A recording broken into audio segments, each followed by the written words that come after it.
Bueno, en la última ponencia de la sesión de hoy, el susurro de síntomas, señales de alerta, estará a cargo por la doctora Ana Laura Flores Cisneros, reumatóloga. La doctora tiene alta especialidad en vasculitis sistémicas primarias en el Instituto Nacional de Enfermedades Respiratorias acá en México. Está adscrita a la Clínica de Vasculitis Sistémicas Primarias y a la Subdirección de Atención Médica de Neumología en el INER. Doctora, un gusto tenerla nuevamente con nosotros y le dejo para que nos pueda compartir su presentación y ponencia. Gracias de antemano.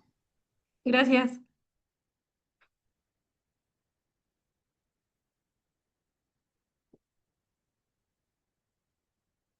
Sí se ve, ¿verdad? Sí, doctora. Bueno, vamos a irnos un poquito rápido, pero en cualquier... Ay, se sigue viendo, ¿no, verdad? Sí, sí, se sigue viendo. Sí. Sí. Mm, listo.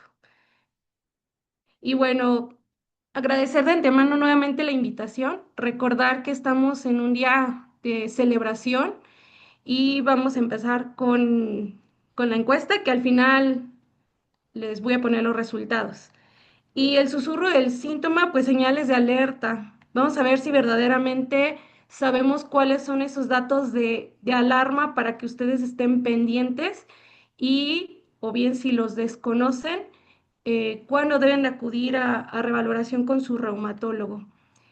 Sí me es importante porque he visto y he notado que hay muchas dudas acerca de las vasculitis.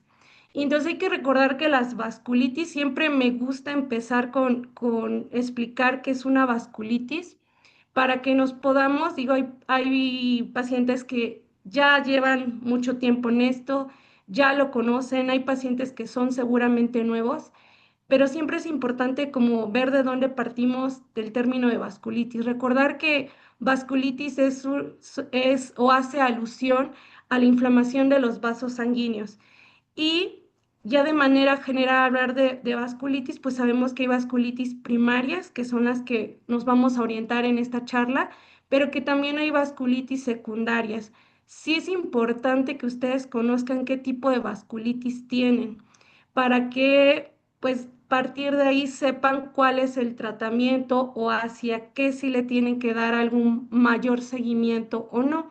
Entonces, dentro de las vasculitis primarias tenemos incluso que hay vasculitis que son localizadas, es decir, que solo comprometen a un solo órgano, y hay vasculitis que comprometen a muchos órganos.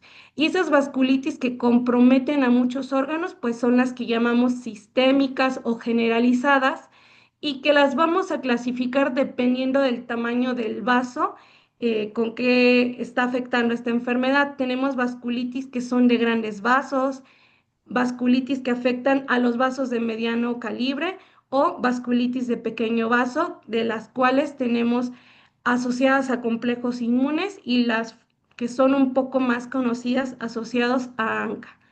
Pero en realidad las vasculitis sistémicas pues van a ser un grupo muy heterogéneo que como podrán ver la clasificación que les acabo de mostrar, es tan heterogéneo que los signos y síntomas de las enfermedades se pueden confundir con otras enfermedades y eso hace que estas enfermedades, pues el diagnóstico sea difícil, sea retardado. Y pues como mencioné hace rato, se va a caracterizar por inflamación y daño de los vasos sanguíneos. Esta imagen me gusta igual ponerlas para que más o menos se ubiquen en qué tipo o afección del vaso es cada enfermedad. Entonces, hace rato les decía, podemos tener vasculitis que afectan los vasos más grandes, como los que salen del corazón, como es la aorta, y puede haber vasculitis que afecten los vasos más pequeños, como los que van al pulmón, al riñón, a los nervios, a la piel. Entonces, es importante que, pues, ustedes de primera instancia, si saben el diagnóstico de vasculitis, qué tipo de vasculitis es, si es una vasculitis localizada, generalizada y el tipo de nombre y apellido. Siempre les digo, es importante que ustedes conozcan el nombre y apellido de su enfermedad porque todas las vasculitis son totalmente diferentes, van a dar diferentes síntomas y el seguimiento va a ser totalmente distinto. ¿Y por qué hablamos en este día del margen de las enfermedades raras? Les hice esta imagen con inteligencia artificial, nada más para que se den la idea de la incidencia de estos padecimientos por millón al año. Al menos, por ejemplo, en arteritis de Takayasu de 1 o 2 casos por millón al año de casos nuevos, arteritis de células gigantes de 100 a 170, enfermedad de BC de 380 por cada 100.000 y esto va a depender de ciertas regiones, que es más frecuente en países como Turquía. La granulomatosis con poliangitis de 10 a 20 casos por millón al año. Entonces, realmente las incidencias son totalmente muy bajas, las incidencias son muy bajas y eso hace que estas enfermedades pues sean mucho más difíciles de diagnosticar. Ahora, ¿qué es un síntoma? Si nos vamos a la definición de la Real Academia Española, lo vamos o nos va a decir la definición como una manifestación reveladora de una enfermedad, una señal o un indicio de que algo está sucediendo o que algo va a suceder. Y es importante que ustedes aprendan a identificar estos síntomas que son y van a depender dependiendo del tipo de vasculitis que tengan, pero bueno, vamos a hablarlo como de manera muy general. Les hice el cuestionario, en un mayor porcentaje de los pacientes que están en esta charla tienen diagnóstico de una vasculitis de pequeño vaso, principalmente asociados a ANCA.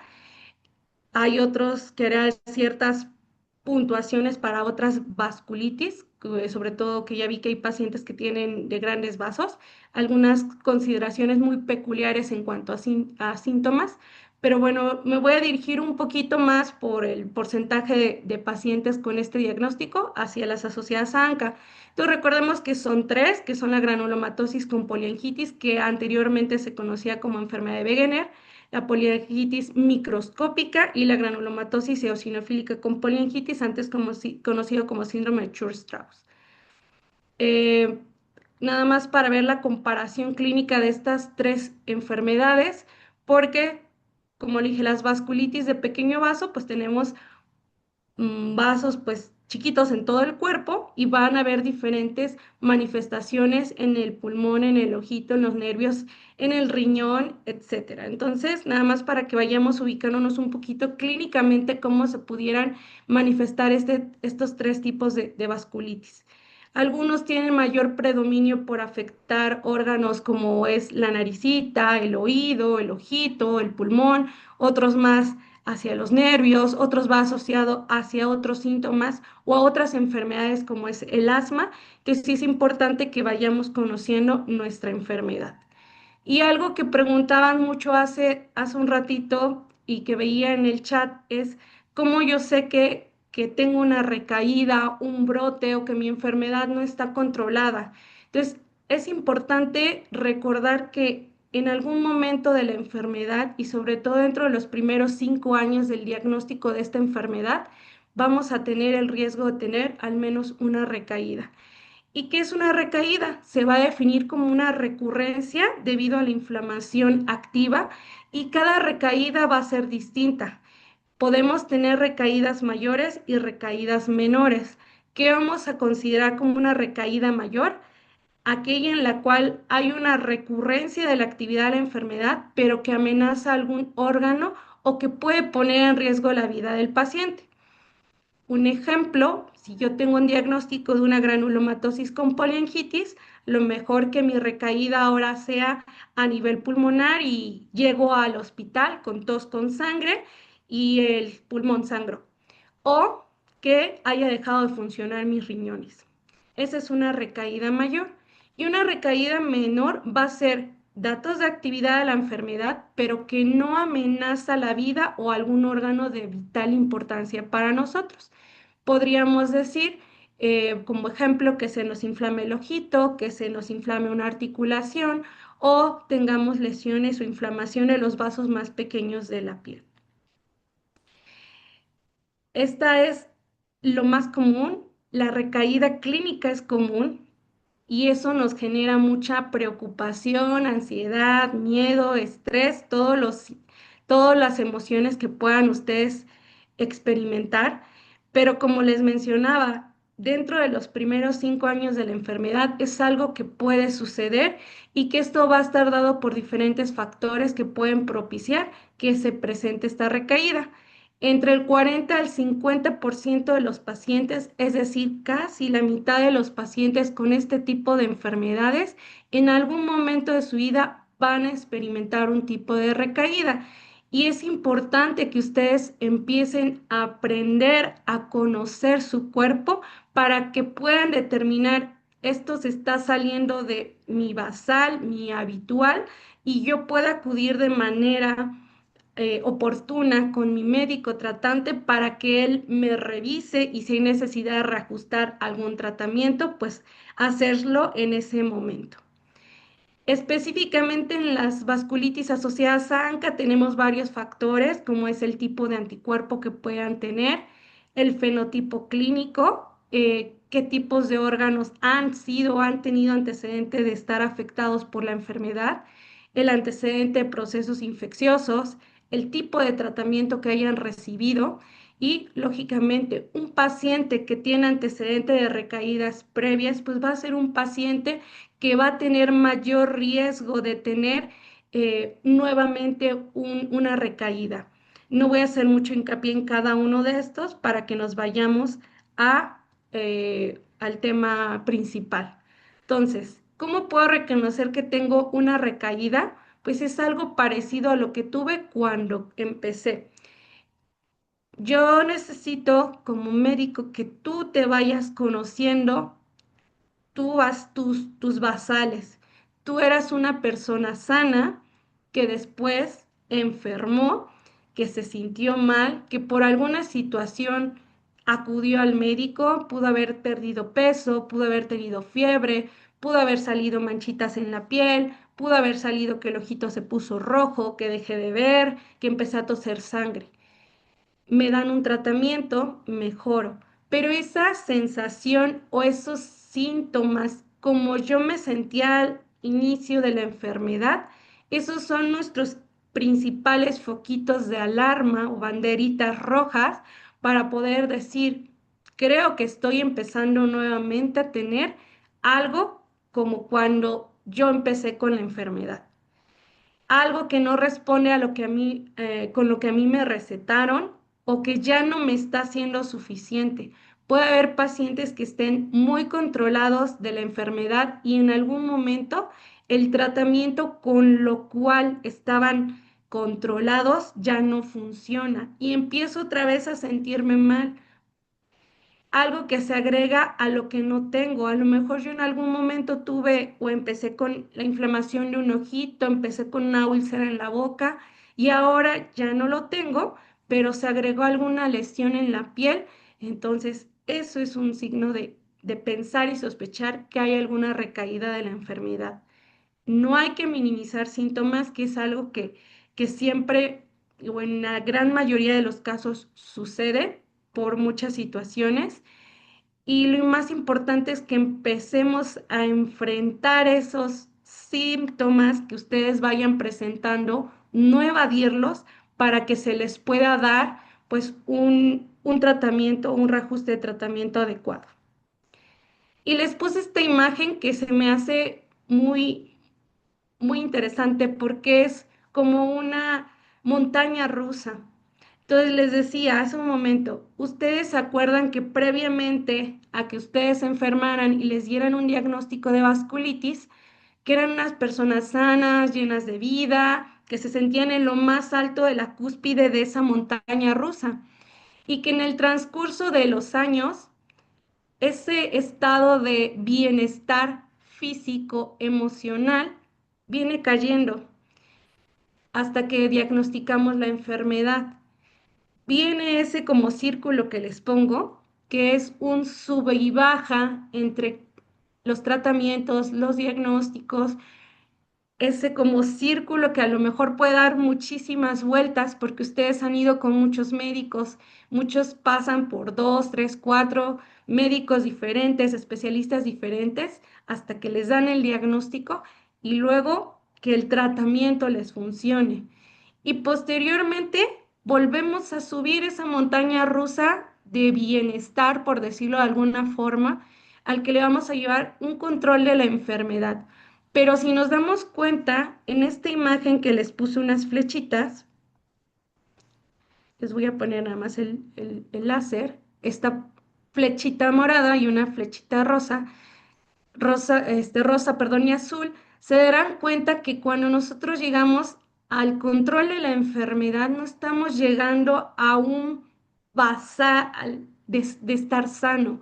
No llegamos a ese cúspide. ¿Por qué? Porque la enfermedad ya nos quitó o ya nos dejó alguna secuela en el cuerpo, que esa es irreversible y que entonces no podemos desafortunadamente llegar nuevamente a esa cúspide de estar sano y de llegar a ese bienestar físico, mental, emocional, social, de lo que ya hemos hablado durante todo el día, pero vamos a tener un nuevo basal, que es tratar de controlar la enfermedad, de tener una enfermedad estable y tratar de estar lo mejor en cuanto a bienestar físico, emocional y demás, que ya lo hemos estado platicando todo el día. Este nuevo basal que yo les digo a los pacientes, que no es igual a cuando empezaron con la enfermedad, es el que ustedes tienen que aprender a identificar.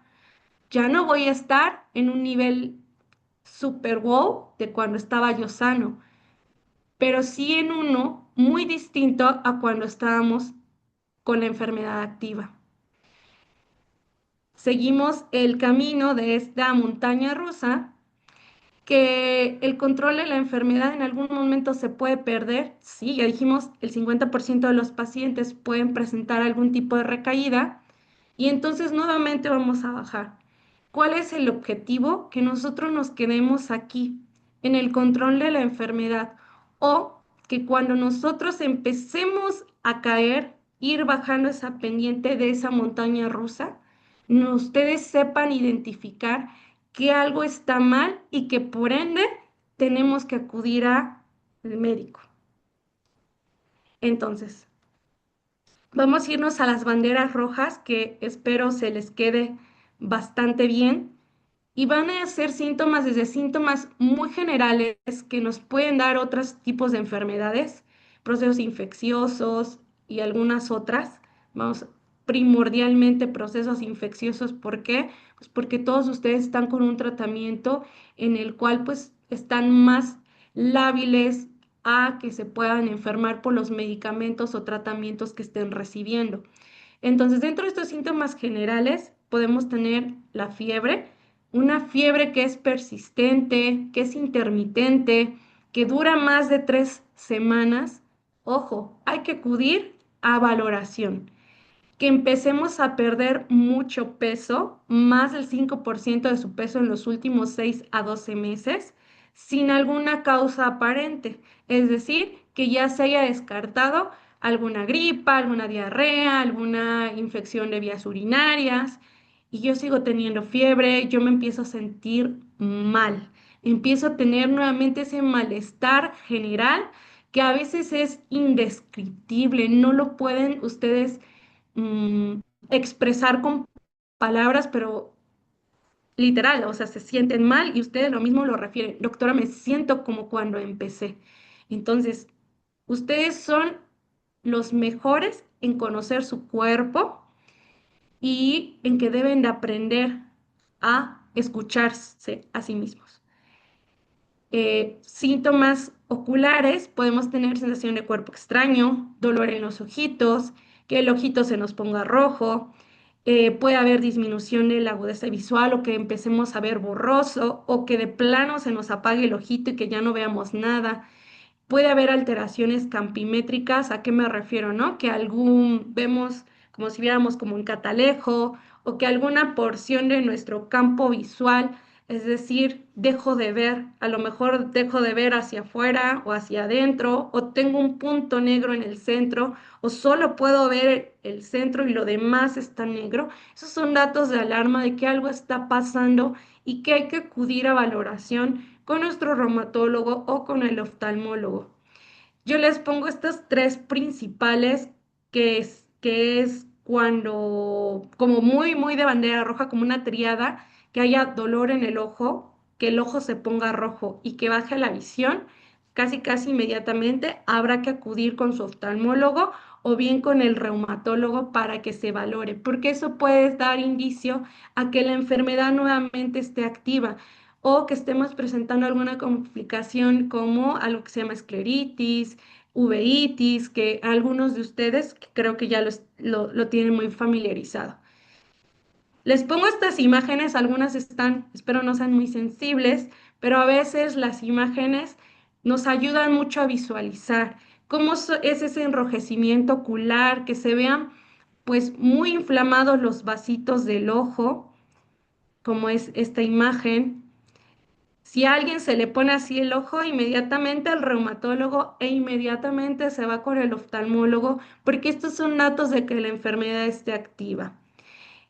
En el caso, hay pacientes que llegan a hacer tanta inflamación que si ven este puntito negro en este ojo de este paciente, eso es necrosis. Entonces, eso nos está diciendo que ya los vasitos están extremadamente inflamados y que urge darles o reajustarles tratamiento o que se vaya adelgazando, pues parte de la esclera, de la córnea, y entonces hay que acudir al médico. A lo mejor son imágenes muy impactantes, pero la verdad es que sí hay pacientes que dejan, minimizan esto, y la verdad es que estas manifestaciones, al menos la del primer ojito y del segundo, son manifestaciones muy graves que pueden, pues, poner en riesgo el órgano, y creo que nadie quisiera perder un ojito, ¿no? Entonces, es importante, pues, acudir a valoración.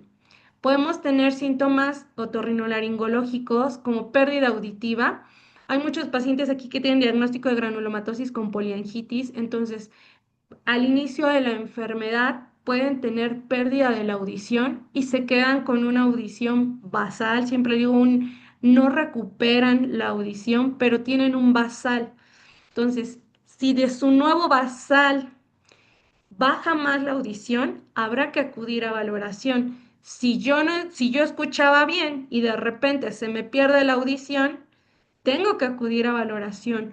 No es normal que a mí se me apague un oído o baje de manera súbita la audición. Entonces hay que acudir a valoración, no minimizar de se me va a quitar, porque eso es lo que siempre dicen. Se me va a quitar al rato y no pasa, y las primeras horas de estos hipoacusias súbitas son importantes porque podemos hacer a lo mejor algún reajuste de tratamiento en conjunto con los otorrinos para poder tratar de recuperar la audición de ese oído y que ustedes no queden con un daño permanente en el oído. Las úlceras nasales, el sangrado persistente por nariz sin alguna causa son datos de alarma. Que tenga yo perforación del tabique nasal o que se me empiece a deformar mi naricita y previamente no lo tenía, tengo que acudir con mi reumatólogo o con el otorrino para valorar qué está pasando con ese tabique nasal o por qué se me está deformando esa naricita. Si yo no tenía ronquera o de repente empiezo a tener ronquera, de repente me empieza a bajar el tono de la voz sin causa aparente, hay que acudir con el otorrino o con el reumatólogo para valorar que la vía aérea no se esté cerrando. Hay que valorar que la orejita no se me ponga gordita, caliente, roja, porque eso también puede ser un dato que la enfermedad esté activa o que empiece yo con sensación de falta de aire. Sobre todo cuando subo escaleras, voy a prisa. Luego me dicen los pacientes, yo podía subir 3 pisos, 4 pisos y ahora el primero me fatigo, me falta el aire. Ok, hay que acudir a revisión. Nuevamente les pongo imágenes para que se quede más esquemático. Estas naricitas que algunos de ustedes ya las tienen, otros no, pero si yo no tenía así mi naricita con una deformidad que se me cayó el puentecito nasal, pues y ahora empiezo a tenerlo, pues entonces habrá que acudir con su reumatólogo para que se revalore. Y siempre en la consulta les preguntamos si las orejitas en algún momento se ponen gorditas, calientes, rojas, que duelan, porque estos son datos de que la enfermedad esté activa.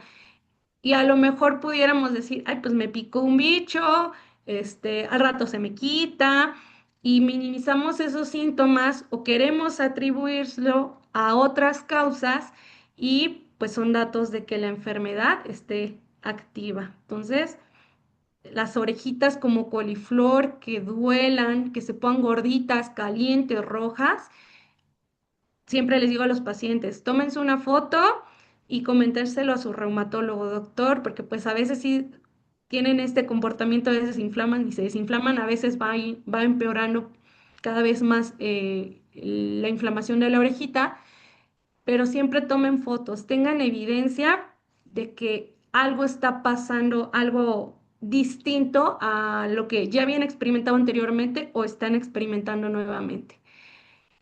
Los síntomas respiratorios, que creo que son los síntomas más difíciles, porque ahorita al menos fue temporada invernal, tienen mayor facilidad para enfermarse de las vías respiratorias, es un poquito más difícil, pero sí hay que ser conscientes que ustedes deben conocer cuando les da un cuadro gripal, alguna gripa común, a cuando algo ya se está saliendo de lo habitual.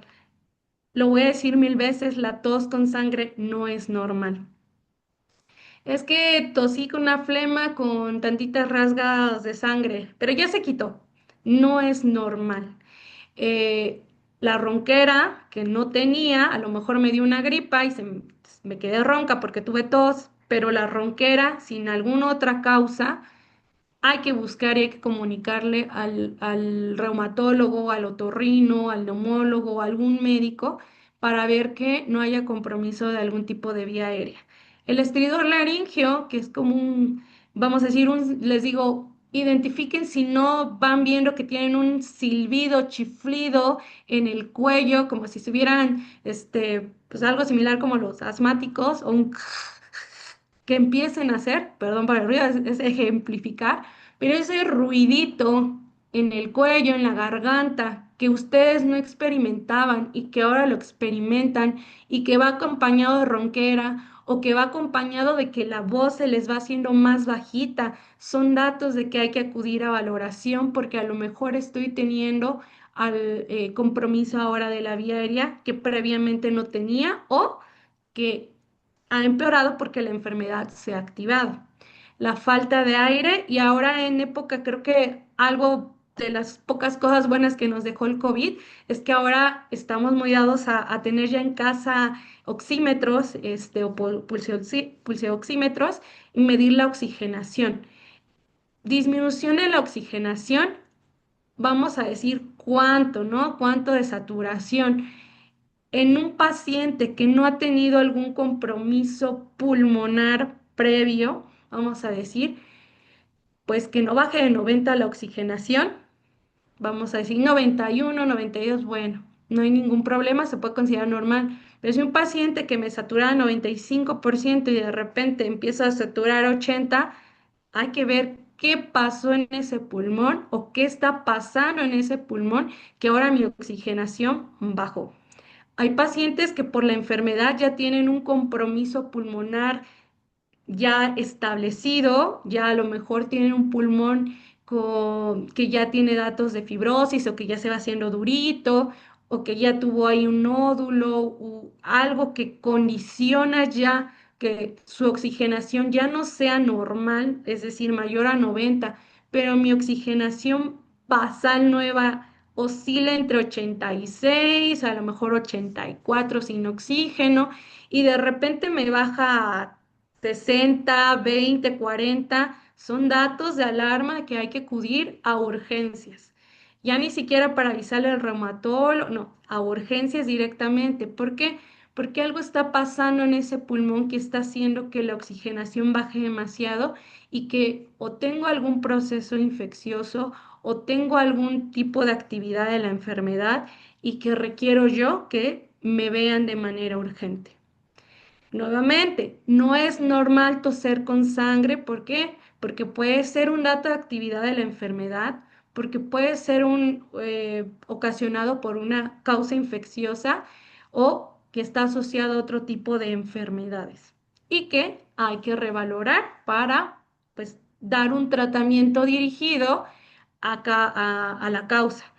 No se vale ni es permitible que pensando en que yo sangré del pulmón y empecé con un sangrado del pulmón, me automedique con glucocorticoides, llámese dexametasona, deflazacor, este, meticorten, lo que ustedes quieran, y pensando en que mi enfermedad está activa porque la causa pudiera ser a lo mejor algo infeccioso y en lugar de beneficiarme, me voy a hacer un mal, me voy a complicar. Entonces es mejor que si toses con sangre, vayas a valoración, ya sea urgencias o te acerques a tu médico reumatólogo o neumólogo.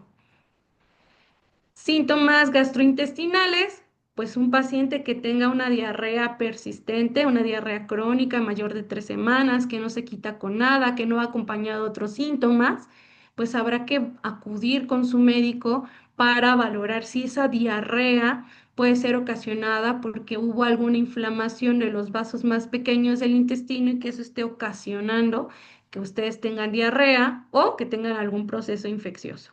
El dolor abdominal persistente o evacuaciones negras con sangre son manifestaciones o son síntomas a los cuales ustedes deben de acudir de manera inmediata a valoración. Síntomas urinarios, pues la orina con sangre. No es normal orinar con sangre. Entonces, un paciente que orina con sangre directamente habrá que acudir con su médico, que dejen de orinar, que disminuya el volumen de la pipí en un tiempo pues relativamente corto, que se empiecen a hinchar a lo mejor las piernitas, o sea, aunado a la disminución del volumen de la orina y se empiecen a hinchar las piernas o la carita, los párpados, que son datos que pudieran orientarnos que algo está pasando con el riñoncito y que eso sea una manifestación de recaída de la enfermedad. La orina con espuma, pues otro dato que hay que tomar en consideración como alerta. La espuma siempre la decimos como una espuma, como cuando la jabonadura o como cuando agitan una cerveza, por ejemplo, es, si se dan cuenta, esta muestra de orina que está súper espumosita.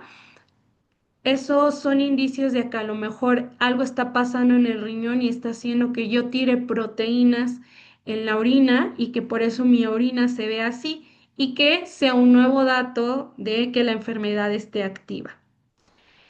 Los síntomas articulares, sobre todo vamos a valorar 3 cosas importantes: que haya dolor, rigidez, incremento de volumen y la temperatura. Dolor, el dolor debe ser un dolor que empeora con el reposo, pero que mejora con las actividades cotidianas, que tenga una rigidez mayor a 30 minutos, que sea de predominio matutino, que empeora con el reposo y mejora con el ejercicio, y que la articulación pues tenga un incremento de volumen y o temperatura. Es decir, siempre le decimos, cuando ustedes empezaron con la enfermedad y han tenido manifestaciones a nivel de sus articulaciones, ustedes recordarán que sus articulaciones se ponen gorditas, calientes, rojas, se las palpan y se pusieron como una textura gomosita. Entonces, les dan tratamiento y eso se quita. Hay pacientes que puede llegar a quedar todavía la articulación como gordita, chonchita, pero ya no doler, ya no estar caliente, ya no está rígido. Entonces es un nuevo basal de su articulación. Siempre es bueno que ustedes se autoconozcan, se toquen. Tóquense su orejita, tóquense sus articulaciones, sus muñecas, sus manos, sus codos, sus rodillas. Vean cómo cuando están en su en su nuevo basal que decía el control de la enfermedad en esa montaña rusa, ver mi nuevo yo. Siempre es bueno que cuando ustedes y su médico le diga, usted está con su enfermedad controlada, ustedes se palpen la orejita cómo les quedó, se palpen cómo está su naricita, cómo quedó a lo mejor ya con un hoyito o a lo mejor en el tabique nasal, que vean cómo quedó su articulación. Y en el seguimiento, cuando viene, desafortunadamente puede venir esa recaída, nuevamente ustedes ya se van a autoconocer y van a poder identificar mucho más fácilmente cuando la enfermedad se está despertando nuevamente. Podemos tener también síntomas mucocutáneas, úlceras orales o linguales y algunas otras manifestaciones en la piel. Les pongo estas imágenes, sobre todo las úlceras linguales, que a lo mejor algunos de ustedes ya las han experimentado y otros no, pero esto nos habla que la enfermedad probablemente esté activa. En el caso de otras enfermedades como es la enfermedad de Behçet, que se caracteriza principalmente por úlceras, recordarán, vuelven a salir úlceras que son muy dolorosas, extremadamente dolorosas en boca o en región genital, son datos de que la enfermedad está descontrolada. Y algo que genera mucho estrés, mucha preocupación en ustedes son las lesiones en la piel, la presencia de petequias o ya como tal de púrpura. Entonces podemos tener petequias, eh, sí, sí podemos tener petequias. El mayor porcentaje que las petequias se van a entender como pequeñas lesiones en la piel, así como eh, la cabecita de algún alfiler que son muy pequeñitas y que van a ser y que estas petequias a veces no se relacionan, más bien no se relacionan con la enfermedad o con actividad de la enfermedad, pero muy distintas a las lesiones que son por púrpura, que son lesiones más grandes, eritematosas, violáceas y que pueden llegar a ser violáceas y que son muy dolorosas a la palpación o se pueden palpar, ¿no? Que es muy distinto un puntito rojo a una lesión que ya está más conformada, más grande. Y habitualmente estas lesiones o esta púrpura, estas lesiones llegan a ir acompañados de otros síntomas, una sensación de adormecimiento, una sensación de algo como si le hubieran dado algo chiloso, ardoroso. Entonces es totalmente distinto a que a mí me salga un puntito. Ahorita les voy a poner otras imágenes de los nevos rubí, que también luego los confunden con púrpura. Es muy distinta estas lesiones a la de la petequia. Estas sí pueden estar relacionadas con actividad de la enfermedad, claro que sí, pero pues también se pueden despertar en algún tipo de procesos infecciosos, que ahí su médico tendría que considerar cuál es la causa de esas lesiones o un proceso infeccioso, reactivar la enfermedad. Estos son los nevos rubí, que luego me preguntan mucho los pacientes que si esos se relacionan con la enfermedad. No, esos no se relacionan con ninguna enfermedad en específico. ¿Sí? Entonces, sigo, si los tienen, no tienen por qué preocuparse, preocuparnos si tenemos este tipo de lesiones, que son lesiones, como veíamos hace rato, una púrpura, que habitualmente siempre inician en miembros pélvicos, en las piernitas y que van incrementando, que son rojos, que pueden llegar a ser violáceos con un centro necrótico o negrito, que puede ir acompañado de mucho dolor, adormecimiento, sensación de algo como si le hubieran untado algo chiloso. Siempre les digo a los pacientes, tomen foto. La mejor evidencia de que algo está pasando es tomar fotos. Y muchas veces cuando ustedes llegan al consultorio con sus médicos, a veces ya se quitan las lesiones. Y para nosotros es de vital importancia ver cómo fue la lesión o cómo ha ido evolucionando, cómo inició, para que nosotros podamos decir si esto corresponde o no a una reactivación de la enfermedad o es alguna otra entidad distinta. Pero sí es importante, yo siempre digo, ojo, que si me puso el ojo rojo, tómale foto. Si me salió una mancha en la piel, tómale foto. Tosí con sangre, tómale foto. Me salió una úlcera en la boca, tómale foto. porque a veces ustedes minimizan, me mordí la lengua, por ejemplo, decíamos lo de las úlceras orales hace rato, me mordí la lengua, ¿no? Y es una úlcera por vasculitis, ¿no? Entonces sí hay que ser muy cautelosos y que ustedes se vayan conociendo. Dentro de los síntomas del sistema nervioso, pues el dolor de cabeza, que el dolor de cabeza es un tanto difícil eh, cuando discernir entre qué es por algunas otras causas, porque hay miles de causas de dolores de cabeza. Pueden ser desde dolores de cabeza por estrés, por ejercicio, por medicamentos, migrañas, manifestaciones de otras enfermedades infecciosas, etcétera. Pero al menos ustedes que empiecen a identificar cómo es el dolor de cabeza. Hay pacientes con vasculitis que empiezan con un dolor de cabeza que es intenso, es insoportable, que no se quita con nada, que ustedes ya se tomaron el ketorolaco, el ibuprofeno, la aspirina, etcétera, etcétera, el naproxeno, el metamizol y no se les quita con nada y que ese dolor persiste, que no tiene un predominio de horario. Ese dolor de cabeza habrá que notificarle a su médico porque esos dolores de cabeza nos pudieran dar indicio de que algo está pasando en su cabecita. No es normal, pero que un dolor de cabeza sea mayor a 3 meses, entonces ahí ya hay que buscar atención para que su reumatólogo los mande al neurólogo y se les haga los estudios pertinentes para ver por qué está teniendo ese dolor de cabeza. Habrá pacientes que cuando debutaron con la enfermedad tuvieron algo que se llama paquimeningitis o vasculitis en la cabeza. Y entonces esos pacientes sobre todo son los que tienen que tener más conciencia y de saber identificar cómo son esos patrones de dolor de cabeza. Algunos pacientes incluso en la consulta conmigo me dicen, doctora, ya me duele la cabeza como cuando empecé con la enfermedad. Y volvemos a repetir estudios y pues si la enfermedad tuvo algún tipo de recaída. Sí es importante que ustedes identifiquen y que aprendan cómo es su cuerpo y cómo va respondiendo.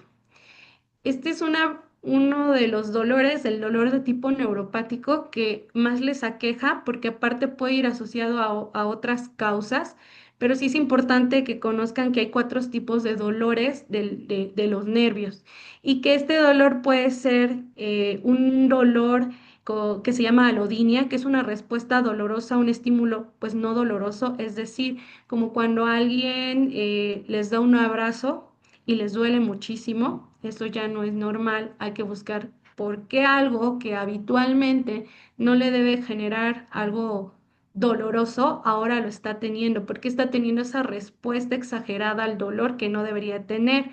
Lo mismo pasa o una sensación similar con la hiperalgesia, que es una respuesta exagerada a un estímulo doloroso. Que me refiero? A lo mejor el doctor les pone una agujita y a ustedes les dolió muchísimo y se lo puso en un brazo y en el otro no le duele. Esa respuesta exagerada entre un brazo y el otro es un dato que ustedes tienen que aprender a, incluso cuando nosotros lo estamos revisando, a comentarle a su médico, ¿sabe qué, doctor? Pues sentí un piquete, pero me dolió muchísimo más de este lado que de este. ¿Por qué? Nos obliga a buscar algún tipo de causa. ¿Qué está pasando? Que haya una alteración en la percepción de ese dolor. Las sensaciones anormales, como un dolor, las disestesias, que son anormales, desagradables, como ese dolor tipo chiloso, punzante, descarga eléctrica, que es muy molesta, que previamente a lo mejor yo no tenía y ahora lo estoy presentando, habrá que comunicarlo a su médico. Y eh, a su vez, las parestesias, que son sensaciones anormales, pero que no son desagradables, que no son tan molestas como es la sensación de hormigueo a lo mejor en manos, en piernas, en brazos, y que si previamente tampoco la tenía y ahora los tengo, pues entonces habrá que investigar qué está pasando para que estemos teniendo estas alteraciones en la sensibilidad o en la percepción de diferentes estados.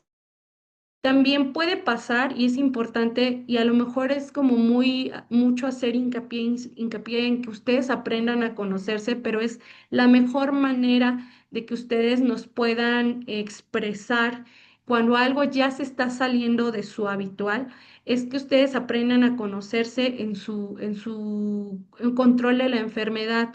Hay pacientes que ya por sí mismo, por haber tenido desde el inicio de la enfermedad, tener compromiso de los nervios de las piernas, de los brazos, que pueden ya quedar con algún tipo de secuela y de percepción anormal de esto que estaba comentando, de que a lo mejor el dolor, ya me quedé con ese dolor punzante, ya se me quedó con esa sensación de chiloso, pero a lo mejor nada más era el dorso del pie y ahora ya son todos los dedos, ya se extendió a la pierna. A mí solo me dolía el empeine y ahora me está doliendo toda la pierna o ya se me fue a toda la pierna, ya se salió de su basal. Eso nos puede dar indicio de que a lo mejor la enfermedad nuevamente esté activa y entonces haya que hacer estudios para valorar la extensión ahora hacia qué nervios se extendió, dañó ahora nuevamente la enfermedad y reajustar tratamiento. Entonces sí es muy importante que ustedes aprendan a conocerse su antes y cuando debutan con la enfermedad y cuando están controlados de la enfermedad, para que sea mucho más fácil que todos estos síntomas que se están saliendo de su nuevo yo, los puedan expresar de manera adecuada a su médico, acudan con su médico de manera oportuna y si hay algo que nos esté indicando que la enfermedad esté nuevamente activa, nosotros podamos realizar algún reajuste del tratamiento. Y pues lógicamente todos estos síntomas pues nos generan miedo, ansiedad, pero creo yo que estas emociones que las hemos visto en otros talleres, hay que gestionarlas, hay que aprenderlas a gestionar, hay que aceptar cuando algo ya se está saliendo de nuestra nueva montaña rusa, de ese sube y baja, para que nosotros, los mejores, vamos a decir, los mejores para que nosotros podamos apoyarlos, porque los que mejor se van a conocer son totalmente ustedes y ustedes son ustedes van a ser de hecho los policías, los investigadores, para que puedan acudir de manera oportuna, ya sea con el otorrino, el oftalmo, con el reumatólogo, con el neumólogo, para que nosotros podamos apoyarles y darles una atención oportuna para que no quede algún tipo de secuela mayor a la que ya tienen o una secuela que no tenían previamente. Entonces, ahorita me enfoqué un poquito más, ya nada más para terminar, lo de la encuesta que les pedí que hiciéramos, nada más para orientarme, la mayor parte de los pacientes son pacientes con vasculitis de pequeño vaso, granulomatosis con poliangitis, poliangitis microscópica, granulomatosis eosinofílica con poliangitis, pero también veo que tenemos de otros tipos de vasculitis, aunque en su mayoría quería hacer como para posteriores pláticas a orientarme hacia qué patologías decir también signos de alarma. Y para que ustedes también conozcan, contestaron 27 al momento antes de la plática, 27 personas. Y pues dice, conozco los datos síntomas de alarma, 22 dijeron que sí, qué bueno. Y esos 5 que no, espero que ya vayan conociendo y vayan aprendiendo un poquito. Para esto son estas pláticas. La otra pregunta era si sus médicos les habían explicado los datos de alarma o síntomas de alarma. 18 me dijeron que sí, 9 me dijeron que no. Yo les sugiero que los que habían puesto que no, que se acerquen más a su médico, a su reumatólogo o al neumólogo, al otorrino, al oftalmo, a quien lo esté valorando, al internista, porque a veces desafortunadamente somos de diferentes países, entonces a veces no hay tanta facilidad para acercarse al reumatólogo, a lo mejor el control se lo está llevando un internista, acercarse a su médico internista, acercarse al médico que lo esté viendo para que le explique esos síntomas de alarma y todas esas inquietudes que ustedes puedan tener. Y esta me agradó mucho, espero que sea verdad. Porque dice, cuando presento síntomas de alarma, habitualmente yo acudo a valoración con mi médico. 23 dijeron que sí, o sea, la gran mayoría, espero que sea verdad, que no nada más sea como para decir sí, sí, sí, sí voy. Y si no, pues de esos 23 si dijeron que no, pues vamos que dijeron que sí y no lo hacen, esperemos que ahora sea un sí, voy a afrontarlo, voy a quitarme mis miedos, voy a dejar de minimizar mis síntomas y voy a acudir con mi médico. Los que me dijeron que pienso que el síntoma va a desaparecer o lo atribuyo a otras causas, pues vamos a cambiar a eso de, ok, voy a identificar, conocerme a mí mismo, reconocer cuáles son mis signos y síntomas que ya se están saliendo de mi basal.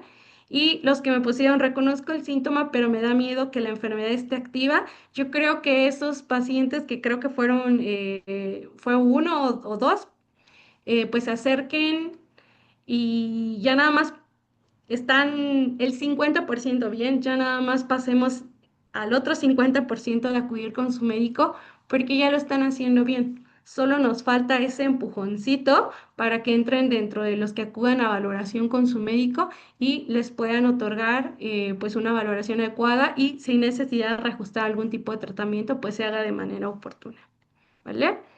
No sé si tengan algún tipo de duda, algo que quieran preguntar.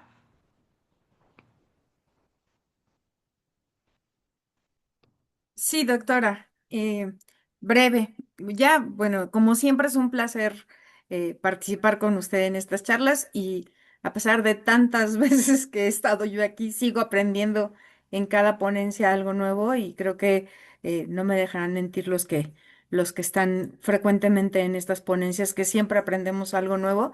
Hay una pregunta por acá, en realidad son dos que tienen que ver si con vasculitis hay que evitar el sol y si el metrotexate, a ver, permítame tantito. El Bueno, metotrexate creo ya lo había contestado.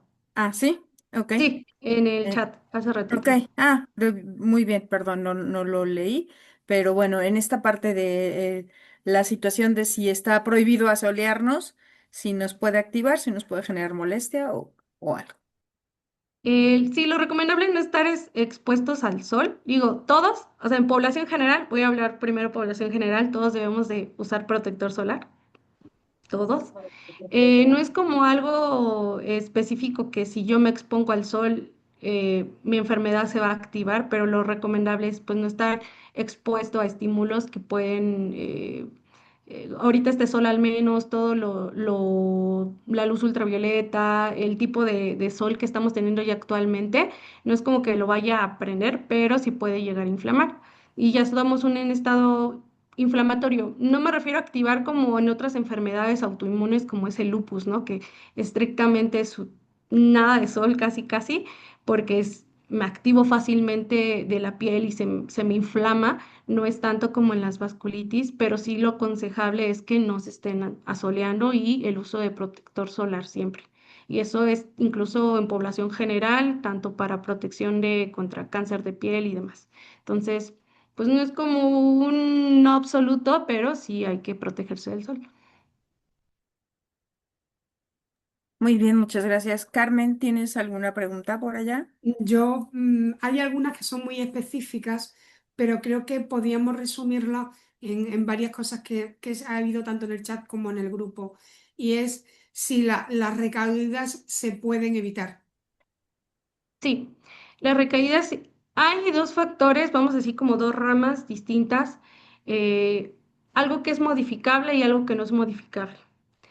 ¿A qué me refiero? Cuando hablamos de factores de riesgo de recaídas o brotes para la vasculitis, tenemos factores que son muy intrínsecos del paciente, que no son modificables. Factores, como les decía, el tipo de anticuerpos, eso yo no puedo modificar, ¿no? Que tuve unos PR3 ANCA positivos, ahora quiero que sea MPO, pues no, eso no está dentro de nuestra forma de que yo pueda controlar eso, ¿no?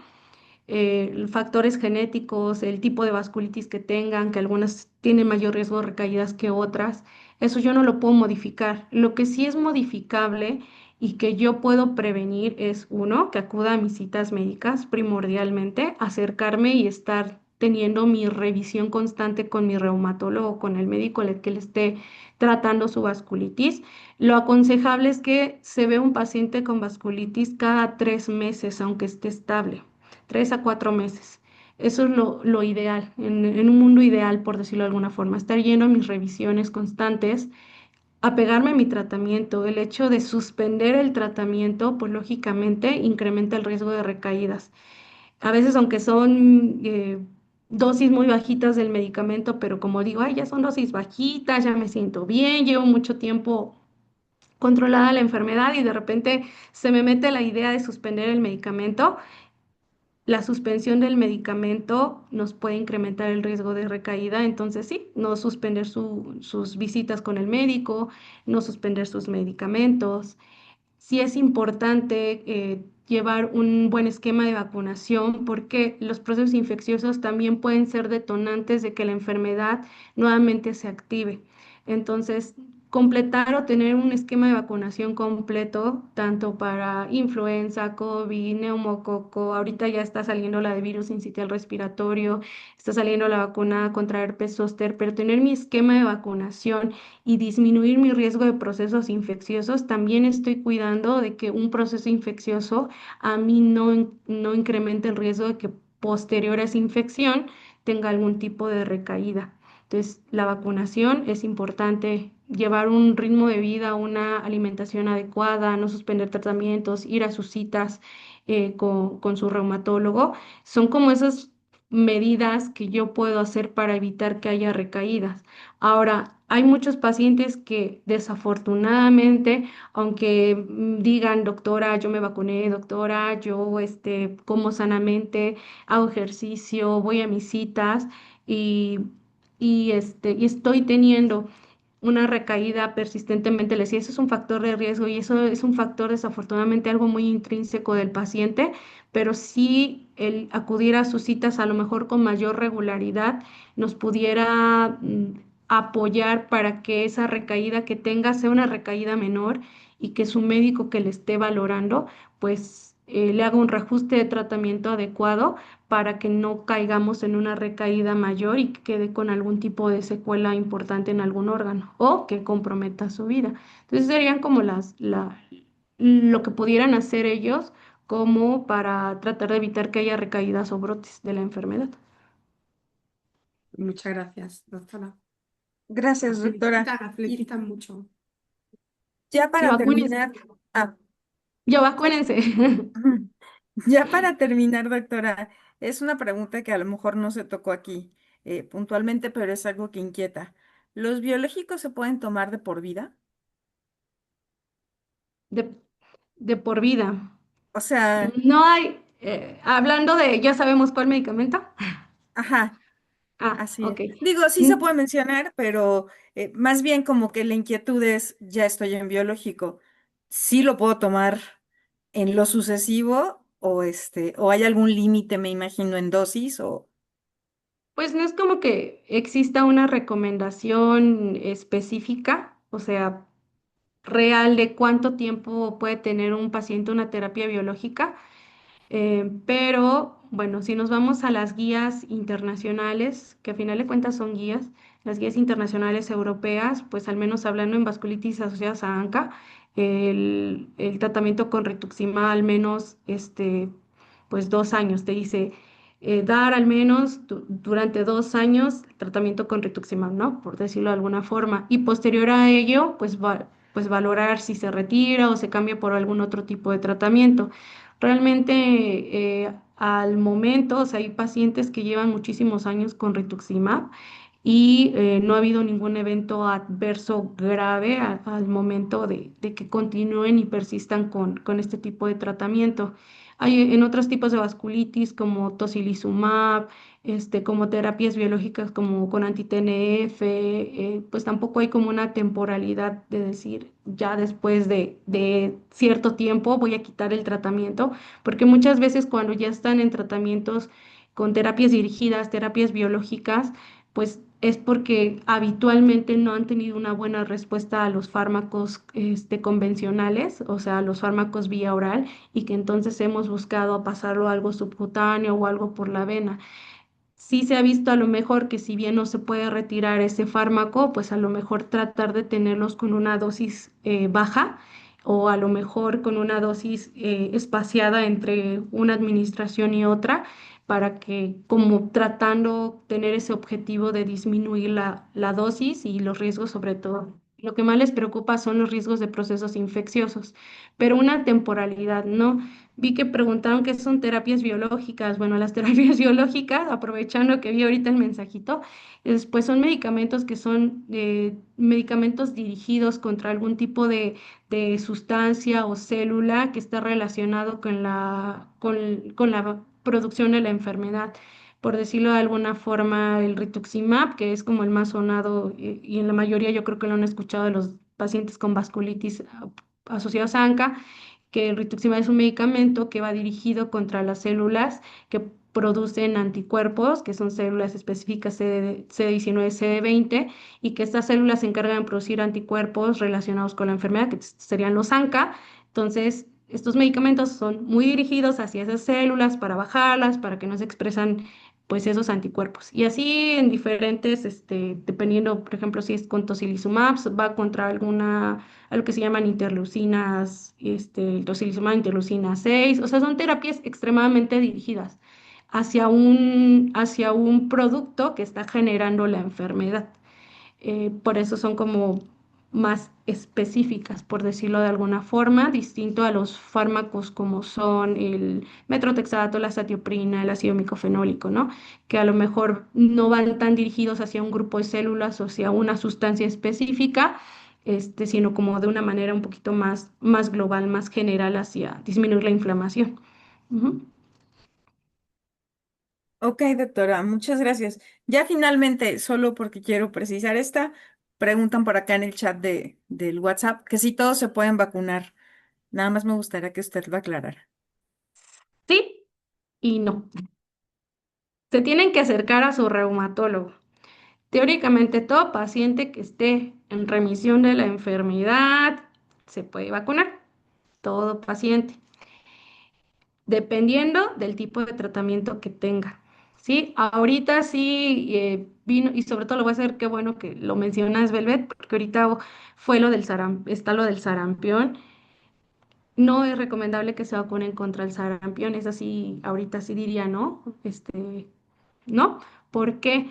Porque hay diferentes tipos de vacunas. Espero, yo creo que en el transcurso del año podamos volver a retomar la plática de vacunas, porque hay diferentes tipos de vacunas. Las vacunas pueden ser elaboradas con pequeñas porciones del bicho, por decirlo de alguna forma, o pueden ser el bichito medio dormido, que esas son las vacunas de virus vivos atenuados, como dormiditos.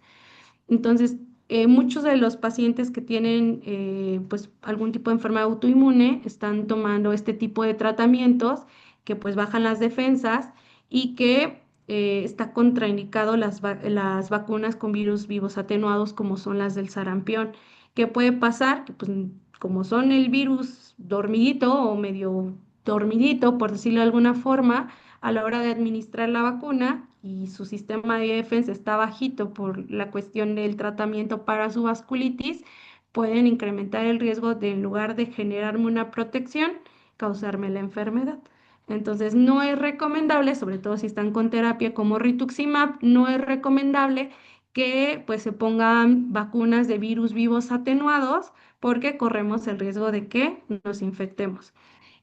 Contrario a los otros tipos de vacuna, como son las de COVID, como son las de influenza, como son las de herpes zóster, que son de otros tipos de vacunas, que tienen pequeñas porciones del bicho contra que se van a vacunar, pero pues no es el virus vivo, por decirlo, es una pequeña porción. Entonces, esas sí se pueden poner. Ahora es importante saber en qué momento ponerlas, dependiendo si están con metrotexato, si están con azatioprina, si están con ácido micofenólico, si están con rituximab, si les acaban de poner antes o después el rituximab, o sea, sí hay una temporalidad. Entonces, sí, cada vez que ustedes se quieran vacunar, o sea, se deben vacunar, sí deben de acercarse a su reumatólogo para preguntarle, doctor, ¿me puedo poner esta vacuna? Para que el reumatólogo les diga en qué momento lo pueden usar. Por ejemplo, pacientes que están ahorita debutando con la enfermedad, que tienen dosis altas de glucocorticoides, que están con ciclofosfamida, que están con rituximab o algún otro tipo de medicamentos que tengan muy bajitas las defensas, no es lo óptimo vacunarse porque como su sistema de defensa está bajito, necesario para que la enfermedad se controle, no van a hacer esa respuesta inmunológica o esa memoria para la vacuna y entonces como si no se vacunaran. Entonces, sí se tienen que vacunar, pero tienen que acercarse a su reumatólogo por todo este choro que me acabo de echar. Pero sí que sepan que hay un momento específico en el cual ustedes se pueden vacunar y qué tipo de vacuna se van a poner dependiendo del tipo de medicamento que tengan, para que se les puedan poner las vacunas de manera segura y que sea óptimo, o sea, que sí les funcionen. Muchas gracias, doctora. Sería todo. Adelante, Salvador. Doctora, de igual manera, agradecerle la ponencia, muy interesante como siempre, ilustrativa. Y ahorita, si me permite, voy a proyectarle de manera electrónica el reconocimiento por apoyarnos, por estar el día de hoy, que está firmado, como lo mencioné, por las tres directoras de la de Vasculitis Chile, de España, de la Asociación Española de Vasculitis y de Vasculitis Sistémicas México. Seguramente se lo haremos llegar vía electrónica.